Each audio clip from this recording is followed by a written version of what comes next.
चंबा में हाल में हुई आपदा का असर अभी खैरी गांव पर साफ नजर आता है। डलहौजी विधानसभा क्षेत्र का ये गांव एनएचपीसी डैम से छोड़े गए पानी की तेज धार में पूरी तरह बह गया है। खैरी बाजार और आसपास के घर तबाह हो गए हैं, सड़कें मिट गई हैं और दर्जनों परिवारों की सालों की मेहनत पानी में समा गई है। बारिश थम चुकी है, लेकिन यहाँ के लोग अब भी डर और असुरक्षा में जी रहे हैं। टूटी सड़कें, ढही दीवारें और बर्बाद घर उनके भविष्य के लिए चिंता का सबब बन गई है। स्थानीय ग्रामीण सरकार से मांग कर रहे हैं कि जल्द से जल्द कंक्रीट रिटेनिंग वॉल या क्रेट वर्क जैसे स्थायी व्यवस्था की जाए, ताकि अगली बारिश में तबाही दोहराई न जाए।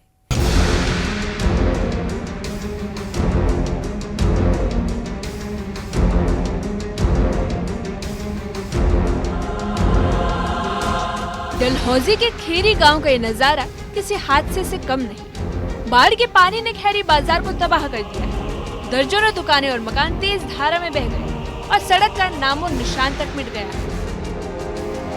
कभी चहल पहल से भरी रहने वाली ये जगह अब खंडर में बदल चुकी है। स्थानीय लोगों का कहना है कि बीते महीने की मूसलाधार बारिश के बाद एनएचपीसी डैम से पानी छोड़ा गया और पानी का बहाव इतना तेज था कि न सिर्फ सड़क बह गई बल्कि दुकानों और घरों को भी भारी नुकसान पहुंचा, जिसके बाद कई परिवारों की सालों की मेहनत की कमाई नदी में समा गई। भारी बारिश होने की वजह से यहाँ बहुत बाढ़ आ गई थी। मेरे घर को बहुत खतरा हो गया। पानी बिल्कुल रोड के साथ टच कर रहा था। मेरे घर के आगे का रोड सारा टूट गया।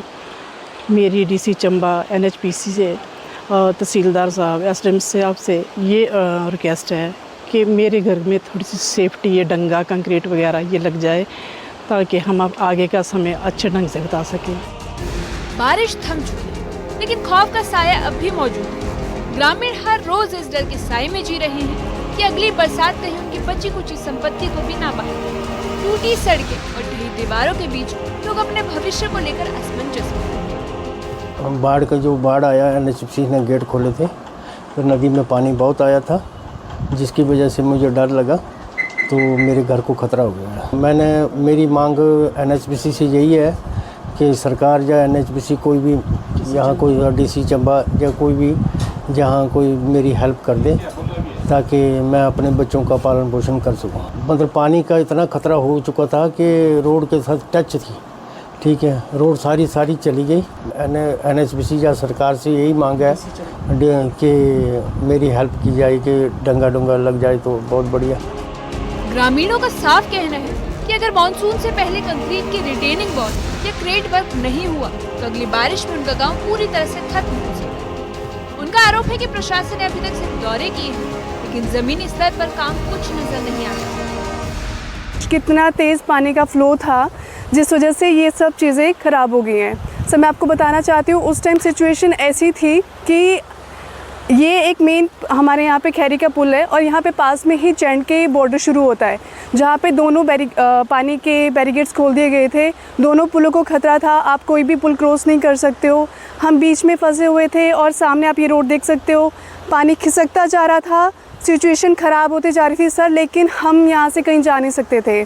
उस टाइम सिचुएशन ऐसी थी कि सर पानी ऑलमोस्ट सड़क के एकदम पास आ चुका था। मैं रिक्वेस्ट करना चाहती हूँ सरकार से कि प्लीज़ हमारे यहाँ पे सिर्फ एक परिवार नहीं, 15-20 परिवारों का ध्यान रखा जाए।